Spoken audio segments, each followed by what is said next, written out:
everyone, welcome to the Horror Room. I'm Travis Bruce, and today we're doing another indie horror spotlight.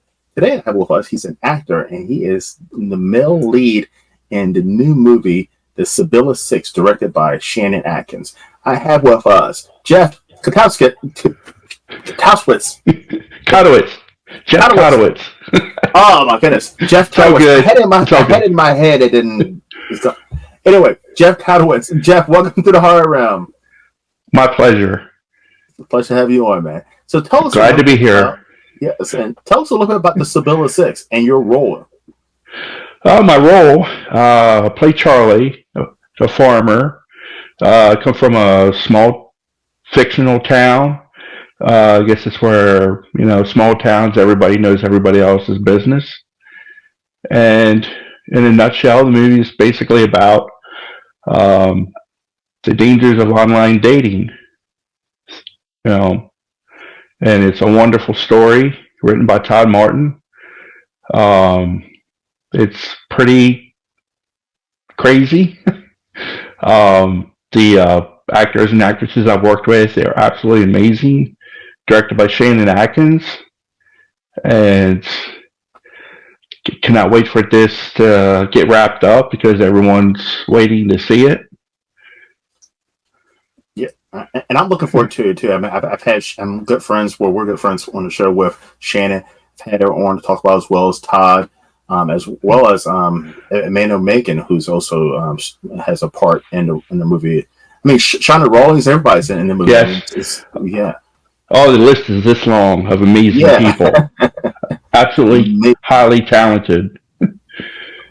Now, this is your first time being lead actor in the movie. What was that like?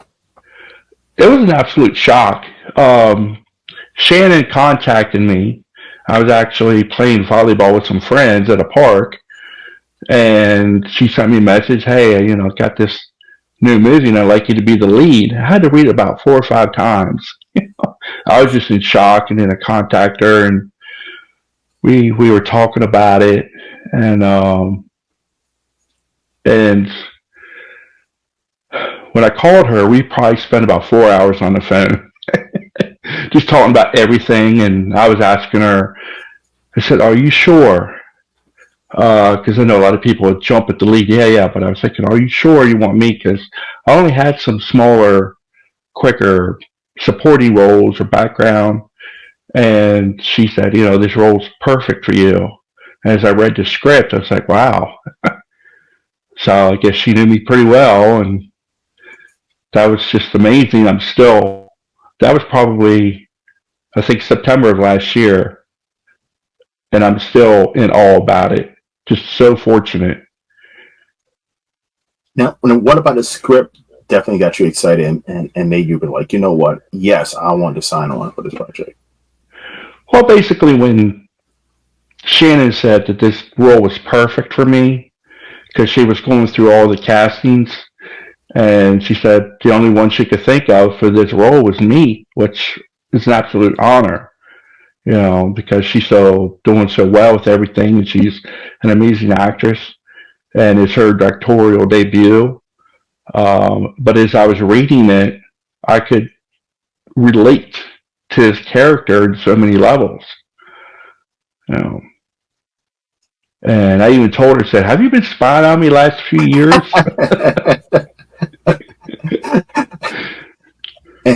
And this movie talks about something that's pretty, relevant, and I've done it. And probably, I don't know if you've done it, but a lot of people have done it, and that's online dating and the dark side of it. Everybody talks about, I met my husband, I met my boyfriend or wife.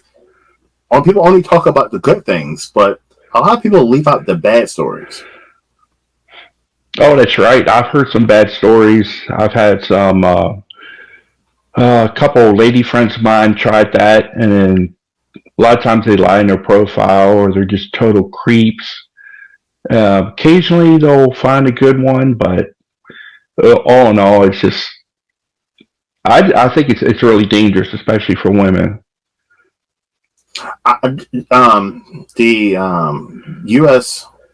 U.S. Post or USA Post, they did an article last year that I thought was interesting, and they said that 76% of men who are on any given online dating site are either married or in a relationship. I did not Seventy know six that. percent. So that's like the majority. See, that just makes it more true of how dangerous it is. You just don't know what you're getting into. Of course, these guys rely on their profile, and the women are it's kind of potluck, maybe. But, if 76% of them are married or in a relationship, I don't know. Yeah, How are they supposed to know? you don't know.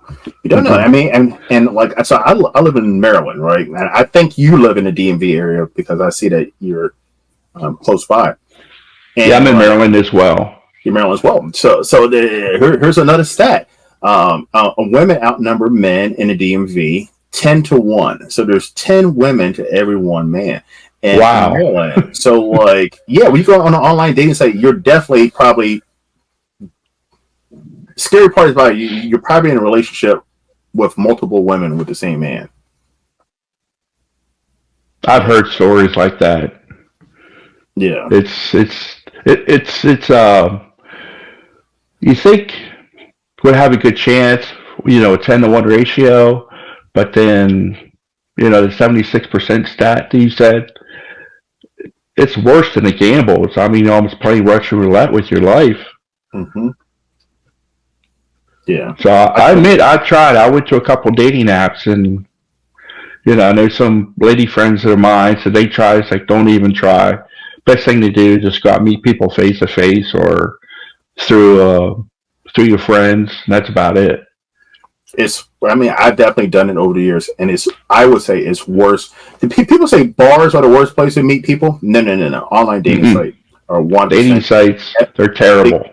Because at least at a bar, at least one thing about a bar, you can look at a person up and down, and you know this is how this person looks like. When it comes to online dating, this goes for men and women. Because I've been catfish, you can be whoever you want to physically, and I've met women who don't look nothing like the pictures, and I'm pretty sure there's men out there who do the same thing. Or they put someone else's picture up there, and you And meet that's them, and it's like, well, who are you? This is not the person that's on your it. profile. I Oh, went on, my first online date. I went on a date with a woman who I thought was a black woman, and the person I met in person was definitely a white woman. I'm like, okay, this is definitely not you. What is going on here? And it's I've like seen it's some. odd. I've seen some things like that happen. I can't remember the name of the show, but they did this undercover Catfish. thing, Oh, and they go to meet somebody, and it's completely opposite of what they put in their profile. yes. I mean, it's definitely. I don't talk to anybody because I've heard success stories when it came to online dating, but but like behind closed doors, I've heard some horrible, especially from women, horrible, Yes, horrible yes. nightmare. I mean, stories that are worse than any horror movie that you would see. And like it's definitely a dangerous game to play. Oh, it is absolutely. I mean, I feel bad for the women. I mean, it's bad enough for the guys because women could say, "Oh, they got a Barbie figure and all this stuff," but the men, they could be crazy psychos, Yep. looking, just to be violent or to be bullish or something, and so it's harder for women, I believe. But don't you think it's crazy in society? Like we watch the news and so forth. Like that there's a lot more violence coming from online dating, murders and rapings and this and that, but you don't hear about it in the news. Very few. That's a good point. They just don't cover it like they should.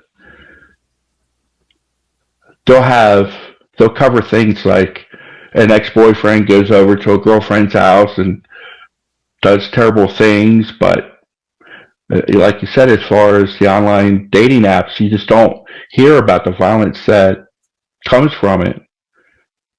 Yeah, and it has to happen. It has to happen.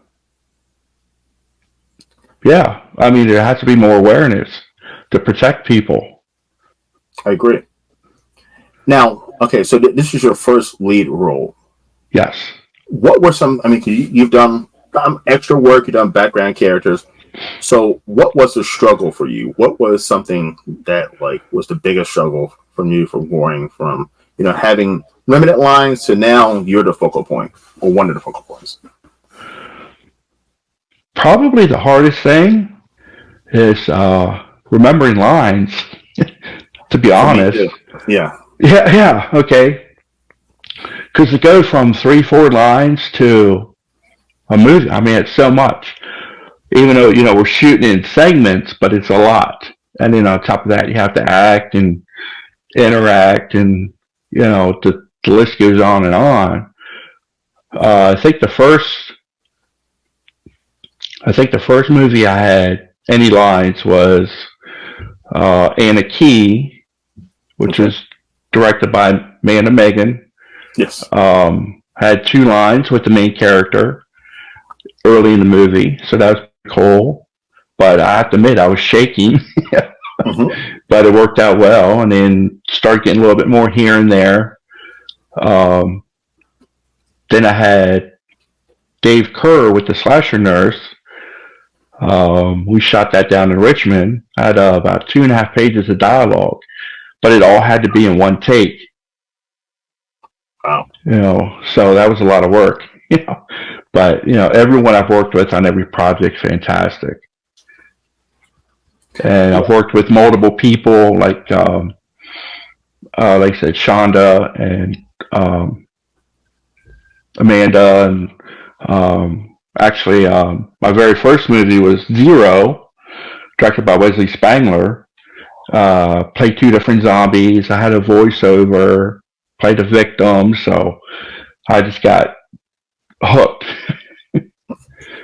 And even though it's background, but still just to be part of it, Hmm. But this was a huge jump for me. I can imagine because so I think we're in the same movie, Blood and Breakfast. By the way, Yes, premiering this weekend. yes, Um, it is. Yeah, in Waynesboro, Pennsylvania, and I had 4 lines, and on top of having full time job, business, YouTube channel, family life, all that, I also have to go ahead and remember these lines. By the way, I have a role that Matt Burns sent me that I'm playing. Apparently, I'm doing it before the premiere at the Tap House. I haven't even looked at it yet, and I'm like, oh my goodness! And so oh, I'm gonna have to sit down. By the way, I'm gonna have it down. But to find that time to remember lines, especially when you have all these other things going on, and you have a full time job, it's yes. tough. And I have a full time job as well, and then work anywhere from 10 to 12 hours and a 45-minute drive each way. And I try, take my lines with me. I look at them on my lunch break just to keep fresh. Hmm. you know. So when I get to set, I want to be as prepared as I can be. But like you said, you got your channel, you got your job, these different offers and castings. So I'm probably on 3 different projects right now, including Zero Two with Wesley Spangler, a sequel to Zero. I was supposed to be in that too, but we got my scene got rain delayed. I was supposed to be what's it? I was supposed to be an agent in that, but it got rain delayed, so I wasn't. And they rescheduled it, and I wasn't available. But I was looking forward to being an agent and having some more speaking roles. But yeah, Yeah, I am playing an agent, but I got offered that role probably a year ago. So we actually shot some of the roles, some of the scenes. Have a couple scenes with Bob Heisler. nice. So we got more scenes to shoot, but everyone does things at different paces. It's like Matt Anderson. Um, I have a role with him in his movie These Things, and I think they got the entire movie shot in basically one weekend. Nice. Yeah, I'm looking forward to that one. yeah. Now, how did you break into the indie horror scene? Oh, funny story. Something I always wanted to do. I did a little bit of acting when I was in school, but I went to the Comic Con, the 4th Day Comic Con at the Hagerstown Community College, and I knew absolutely no one up there, nobody. But I just wanted to go. And then Mark Byrne and Matt Burns was holding a panel on how to make movies cheap. Okay, so I just went to the panel, just listened to what they said, and then after the panel, I just went up there and just started talking to them, say, hey, I'm interested in acting or anything. So how do I get started? So I don't have any training. I never went to school for it. Just an average Joe Schmo.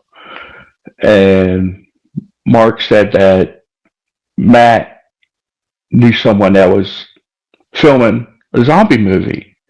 And he said, would you like to be in a zombie movie? I'm like, yeah, sure. But on the inside, I was screaming. I'm like, oh my God, like a little kid. Oh my God, yes, I'm going to be in a movie, a zombie movie. I'm so cool. I was so excited about it. And because I mentioned to Mark that I had military training. He said, do you have any military set clothing? I said, no. I said, because Matt probably could have used you as a mercenary. It's like, okay, well, start off as a zombie, that's fine. you know. So went down and we filmed in Martinsburg, and I was a victim that turned into a zombie, and I thought that was going to be it for me. Then Matt came up to me and said, hey, you want to come back in 3 weeks as a zombie? I'm like, yeah. And it just kind of started from there. I just started meeting people, different directors, different actors and actresses, and got to meet some really, really talented people. Like, of course, Shannon and Amanda, Catherine Andrea, met Jim Crutt. He's fantastic. Russell St. Patrick, he's a fellow veteran. He gives me some incredible advice. Jesse Green. I mean, the list goes on and on. And all these people are just fantastic. I didn't know what I was getting into. I didn't know if people are going to help me or not because they've got all this experience. Mm-hmm. And I'm thinking, oh, they're not going to help me. I couldn't have been any more wrong. And like I've told people, it's like all these experienced people really want to help. They want to pay it forward. And then I've had that privilege now because I've been doing this about 2.5 years. People would come and tell, oh, this is my first film. This is my second film. You got any advice? And that just like gets me right here. I'm like, oh, someone's coming to me for advice. I'm so happy to share what I know. And I was shocked. I mean, a year into doing my show. So last year was my first year. I'm going to my second year right now. Cool. My first year, I kept on saying, oh boy, I live in Baltimore, and I was like, boy, I haven't ran into anybody in indie horror into the Maryland area. I kept saying that in my first couple of interviews, for the first year, and then I ran into Ken Arnold. I'm pretty sure you know. At I think I know the name. Yeah, he's I want to say he's in Annapolis area. Okay. And I ran into him at Fright Reads, which was a indie horror book convention. And then I was chatting with him. He was like, oh, yeah, I live in Annapolis. And then, like, after our interview, we were talking. He was like, Travis, like, no, there's a lot of indie horror filmmakers. They're not in the Baltimore area, but they're up towards Hagerstown, Frederick. Yeah. Like, that area. And then that's how I got introduced to Matt Burns and Mark Burns and Shannon and all that. I was like, wow, I did not know that this Maryland area is booming when it comes to indie horror. Oh, absolutely. I mean, I was happy to hear that too, thinking, okay, more projects, meet more people, networking, from Waynesboro, Greencastle, Pennsylvania, of course, Hagerstown, Frederick area, Northern Virginia, parts of West Virginia, and then, the different set locations, like Matt Burns is good with finding locations. Mm-hmm. And I tell people, I said, hey, if you're interested, just just go to a Comic-Con and just start talking to people. You'll find a director, I'm sure, Yeah. and just offer to start off as an extra. And it'll just go from there. That's how it went for me. Yeah, and I mean, Mark Burns definitely. I mean, he definitely. My goal, my one of my dreams was to be in a horror movie, and like he made that. I interviewed him. He said, "By the way, hope you know you're going to be in my next movie," and that was Blood and Breakfast, and it was so much fun. I was like, "Wow!" And I got to see, as a movie fan, I got to see behind how it works behind the scenes and how just a small piece of a movie, how long it takes to film with the constant takes of it, and Oh yeah, wow, I was like, wow, this is probably going to be seen in a movie that's probably going to last 5 or 10 minutes, and most people don't know it took us hours to film. yeah. I'm right there with you. I told people, especially if you have inserts of something, Hmm. it could take multiple takes because of editing. Um, Say if someone's like watching a ball game or something, get their view, and then someone comes in, and then it's a bunch of editing, have different takes, and the scene could last 30 seconds. It could take an hour, easy. Yeah. And like, as a watcher, you don't realize that how much work it takes to even make an indie movie. It's a lot of work. It's a lot of effort. And like I've asked, would you ever make a movie? And I'm like, God, no, because I respect indie horror filmmakers enough, and I cannot, there's no way I could do that. I watch, filmmakers go. I talk to them too, someone doesn't show up. This might happen. And Yeah. got a whole shoot outside in this rain, and now, how are we going to shoot? And they're able to boom, boom, boom. I would just stress the fuck out and be like, I'm done with this. I quit. But like to be a filmmaker, you kind of have to be like a stress junkie. You kind of have to get excited when a challenge jumps in front of you. Oh, that's right. Yeah, because first time I met Mark, I asked him point blank. I said, when it comes to actors, what is your number one pet peeve? And every director except one said the same thing: being reliable, be on time, leave the drama behind. Be prepared, but at least show up. Um, and I think the only exception was Matt Anderson. He said, "Just know your lines." He used a different word, but I cleaned it up. Mm-hmm. Know your lines. Mm-hmm. Because I told Mark the first day I met him. I said, "I know you don't know me, but I take pride in being reliable and being places on time and being prepared as much as I can." And then when he had brought me on for One of One, I didn't have any lines, but I was a store customer. Then at the premiere, he remembers that conversation that we had, and then he brought me in for Blood and Breakfast as well, which and I have some lines, which I'm grateful. Just I told people, I said, if you really want to get in this, put in the work, be reliable, and you're going to make a lot of friends. It's all about being also too being at the right place at the right time. It Yes. definitely helps. Yeah. That definitely helps. Because if they would have, because I went up to that con, the 4-day con, Mm-hmm. on a Sunday. If they would have had that Saturday, I probably wouldn't be here talking to you right now. Yeah. It was just total luck. Mm-hmm. I feel very fortunate. And that's something I've heard of from a lot of individuals who have broken acting wise in indie horror. It's just being at the right place at the right time, and but not only that, when you get to that right place at the right time, you got to put yourself out there and say, "Hey, I'm interested." Yes, definitely. Just go up and talk to people. Just open your mouth and say, "Hey, I'm interested." I mean, they may say, well, okay, we're finished casting, but maybe for the next project. Mhm. Or say, oh, okay, well, let me get your Facebook page, which I gave to Matt Burns, and then we connected and said, okay, well, here's the address for your first scene in Martinsburg, and just went from there. Just started meeting other actors and actresses down there, and just say, hey, let's do the Facebook. It's like, yeah, no problem. And just like went from there in every direction. And that's the most awesome thing. Listen, Jeff, where can everyone find you on social media? On Facebook, my name Jeff Kotowitz.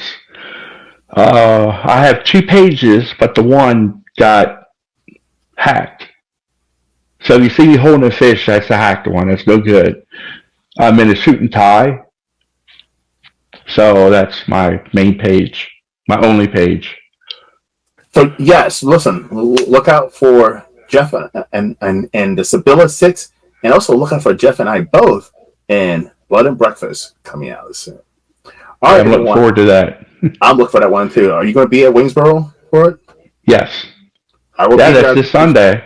Yep, I'll be there. I'll meet you in person. I got a busy day too because I'm in a scene before the meet and greet thing. Then I'm covering the meet and greet for the show, and then I'm going to the movie. So like, I might stay for the Night of the Living Dead. Apparently they're doing a screening of Night of the Living Dead after. I saw that. Yes, I'm depending because I'm driving back that night. So I'm like, that's an hour and a half drive. I'm gonna see how I feel. I might stay for the Night of the Living Dead. That's gonna be a long day.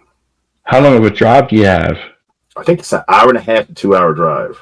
Ooh, Yeah. that's tough. It's Brutal going to be a drive. long day already. That's what I'm saying. That's gonna be a long day because I gotta be there at 8 a.m., which means I gotta hop on the road. Something ridiculous like 5:36. So yes, a long day for Travis in the horror room. But listen, but it'll be a fun day. So by the way, if you're out in the Waynesboro, Pennsylvania area, what date is that? Let me look at my calendar real quick. What date is that? It's the 27th. 27th? It's the 27th. 27th is the movie. Yeah. Yes, it's on October 27th. Just Google and grab your tickets. There's some tickets still available. All right, everyone. Well, thank you for coming to the Horror Room. We'll see you next time. I'm Travis Bruce, and that's Jeff. We'll see you next time. Thank you so much, Travis. It's been an honor and a privilege. You're welcome, my friend. I'm going to see you soon. See you soon.